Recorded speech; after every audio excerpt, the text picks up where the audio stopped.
21 август президенти ҷумҳурии Тоҷикистон пешвои миллат муҳтарам Эмомалӣ Раҳмон ва раиси маҷлиси миллии маҷлиси олии ҷумҳурии Тоҷикистон, раиси шаҳри Душанбе муҳтарам Рустами Эмомалӣ дар ноҳияи Синои шаҳри Душанбе биноҳои нави донишкадаи исломии Тоҷикистон ба номи имоми аъзам Абу Ҳанифа Нуъмон ибни Собитро мавриди истифода қарор доданд. 21 август президенти ҷумҳурии Тоҷикистон пешвои миллат муҳтарам Эмомалӣ Раҳмон ва раиси маҷлиси миллии маҷлиси олии ҷумҳурии Тоҷикистон, раиси шаҳри Душанбе муҳтарам Рустами Эмомалӣ дар ноҳияи Синои шаҳри Душанбе биноҳои нави донишкадаи исломии Тоҷикистон ба номи имоми аъзам Абу Ҳанифа Нуъмон ибни Собитро мавриди истифода қарор доданд.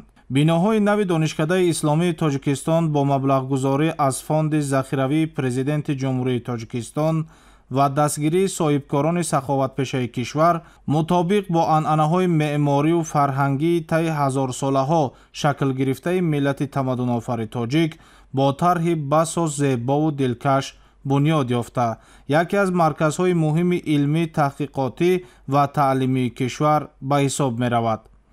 биноҳои тозабунёд дар партави сиёсати маорифпарваронаи пешвои миллат муҳтарам Эмомалӣ Раҳмон ба истиқболи ҷашни 35-солагии истиқлоли давлатӣ қомат афрохта барои 2500 донишҷӯ пешбинӣ гардидааст. имрӯз дар маркази шаҳри Душанбе як бинои бисёр боҳашамату бошукӯҳ донишкадаи исломии Тоҷикистон ифтитоҳ гардид. шахсан миннатдории худро ба президенти кишвар муҳтарам Эмомалӣ Раҳмон ва раиси шаҳри Душанбе муҳтарам Рустами Эмомалӣ мерасонам, ки барои мо устодон чунин як ғамхории бениҳоят калон зоҳир намуданд. бо ифтитоҳи як бинои замонавӣ мо кӯшиш мекунем, ки насли наврасро дар роҳияи ватандӯстӣ ва хештаншиносӣ тарбия намоем. иншоот дар майдони зиёда аз 2 гектар қомат афрохта аз 7 бинои 6 ва 8 ошиёна иборат аст.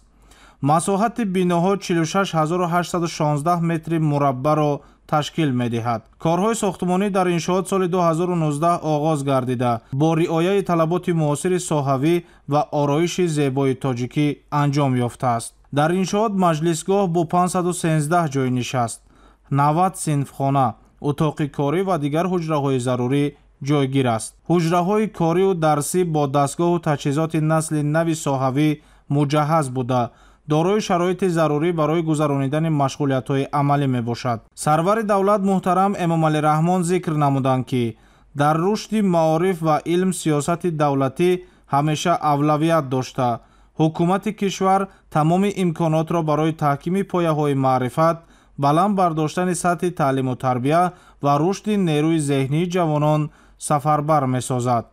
бо эҳтироми хос ва самимият мо омӯзгорон ҷиҳати ба истифода дода шудани бинои нави таълимии донишкадаи исломии Тоҷикистон ба президенти ҷумҳурии Тоҷикистон муҳтарам Эмомалӣ Раҳмон, ҳамзамон ба раиси маҷлиси миллии маҷлиси олии ҷумҳурии Тоҷикистон, раиси шаҳри Душанбе муҳтарам Рустами Эмомалӣ изҳори миннатдорӣ менамоем.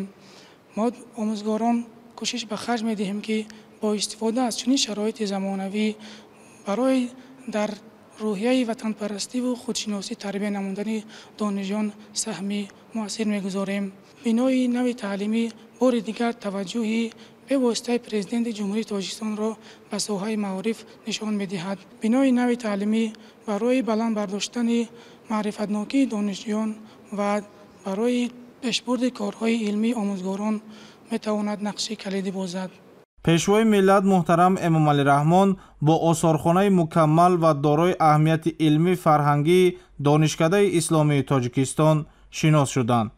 иттилоъ дода шуд, ки дар осорхона таърихи ғании ислом дар сарзамини тоҷикон нақши илмии устодону олимони бузурги миллати тоҷик ва саҳми онҳо дар рушди тамаддуни исломӣ ба таври шоиста муаррифӣ мегардад. дар осорхона нусхаҳои нодири дастнависҳо, китобҳои таърихӣ ва осори хаттии олимони машҳури тоҷик ба намоиш гузошта шуданд. фонди осорхона инчунин дорои ашёву ёдгориҳои таърихиест, ки аз осори меъморӣ ва фарҳанги мусулмонии тоҷикон шаҳодат медиҳанд. дар ин миён нусхаҳои нодири Қуръони Карим, сангнавиштаҳо, лавҳаҳои хаттотӣ ва ашёи дигари таърихӣ ҷой дода шуданд.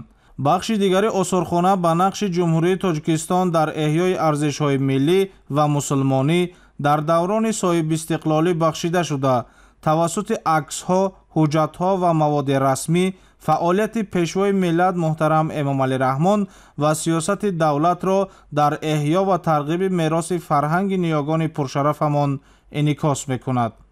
Сарвари давлат муҳтарам Эмомалӣ Раҳмон зикр намуданд ки ташкили чунин осорхона дар заминаи Донишкадаи Исломии Тоҷикистон барои муҳассилон ва муҳаққиқон имконияти фароҳам меорад, то ба таърихи ислом дар сарзамини мо шахсиятҳои барҷаста ва осори илмӣ фарҳангӣ ошно гарданд.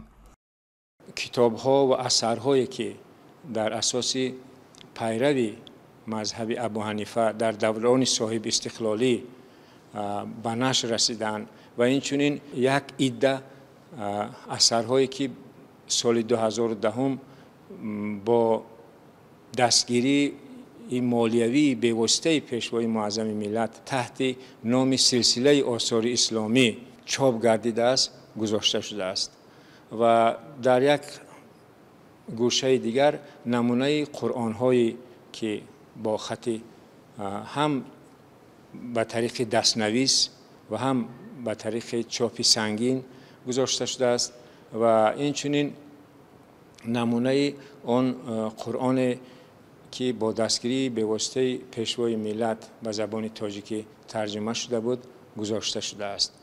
ва бояд қайд кард ки осорхона худ ифодакунандаи мероси ниёгон, мерос он корномаҳое ки фарзандони ин миллат карданд мебошад ва мақсад аз ин таъсиси осорхона ба насли наврас, махсусан ба донишҷӯён ва меҳмононе ки ташриф меоранд ба шаҳри зебои Душанбе аз он иборат аст ки боз як бори дигар мо тавонем ки он дастовардҳои ниёкони мо ки пеш аз ҳама такя ба илму дониш доштанд, такя ба эҷоди асарҳо доштанд, таъсири бевоситаи худашонро дар тамаддуни ҳам исломӣ ва ҳам дигар тамаддунҳои ҷаҳонӣ гузоштаанд, нишон диҳем ки ҳар як ҷавон бояд огоҳ бошад ки мо он меросбари як миллате ҳастем ки соҳиб тамаддун, соҳиб фарҳанг ва соҳиби андеша буданд. ба сарвари давлат муҳтарам Эмомалӣ Раҳмон иттилоъ дода шуд ки дар ошёнаҳои болоии донишкада китобхонаи электронӣ, толори тестӣ, толори варзишӣ бо 168 ҷойи нишаст ва 2 ҳуҷраи тиббӣ ҷой дода шуданд. нуқтаи тиббӣ имкон дорад ки дар як вақт ба 300 кас хизмати тиббӣ расонад. дар донишкада ҳамзамон хобгоҳ барои 520 донишҷӯ омода шудааст. саҳн ва атрофи бинои Донишкадаи Исломии Тоҷикистон дар масоҳати 6560 метри мураббаъ мунфарш гардида, ҳамчунин ободу сабзкорӣ шудааст. шароиту имкониятҳои фароҳамшуда дар Донишкадаи Исломии Тоҷикистон минбаъд ҳамчун пойгоҳи муҳими илмию таълимӣ ва таҷрибавию амалӣ барои фанҳои гуногун истифода бурда шуда, ба афзун намудани донишҳои динию дунявии донишҷӯён мусоидат менамояд. зимни боздид пешвои миллат муҳтарам Эмомалӣ Раҳмон ба сифати корҳо баҳои баланд дода, ба масъулин барои омода намудани кадрҳои баландихтисос ва ҷалби онҳо ба илмомӯзӣ, таҳқиқоти илмӣ ва пос доштани арзишҳои волои миллӣ дастуру тавсияҳо доданд.